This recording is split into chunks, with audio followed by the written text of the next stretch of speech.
Common হয়ে হরিকথা মকরন্দ পানের জন্য উদ্গ্রীব হতে পারে। সবার পক্ষে এটা সম্ভব না। তার কারণ সবার জন্য সেই সংস্কার, সবার জন্য ভগবানের ভগবত কথা সেইভাবে কানে পৌঁছানো পরিবেশ তৈরি হয় না। শাস্ত্রকার বলে দিয়েছে, ব্রহ্মাণ্ড ভবিতে কোনো ভাগ্যবান গুরু কৃষ্ণ প্রসাদে পায় ভক্তি লতাদি।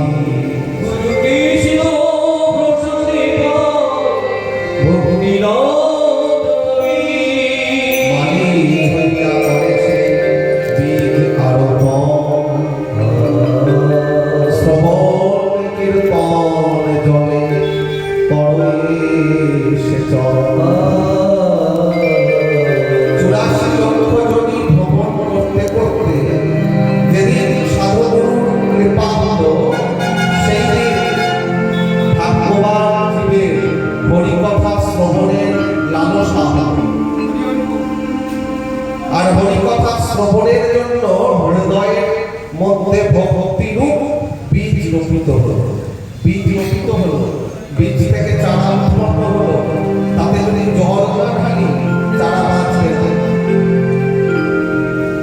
জল না ঢাললে চারা সাথে সাথে মরে যাবে। তাই চারাতে জল ঢালার ব্যবস্থা করতে বললেন। কি ব্যবস্থা? শ্রবণ কীর্তন জলে করো শেষ।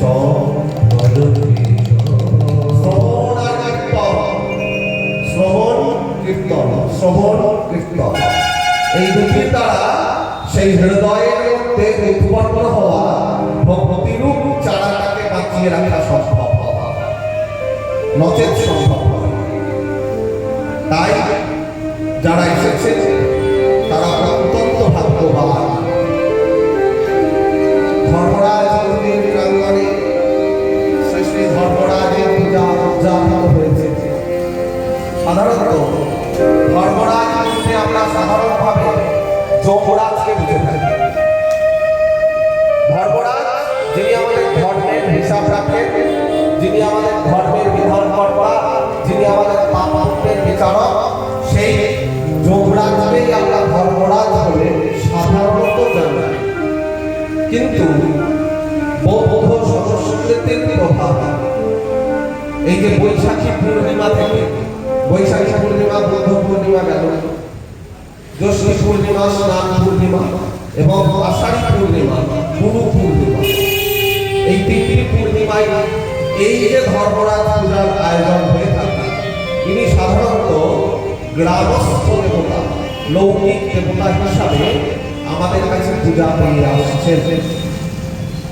কিন্তু লৌকিকতা থাকলেও ধর্ম ঠাকুরের যে সুবিশাল মন্ত্রাদি ঋষিগণ রচনা করেছেন, সেই মন্ত্রগুলি কিন্তু অত্যন্ত অদ্ভুত।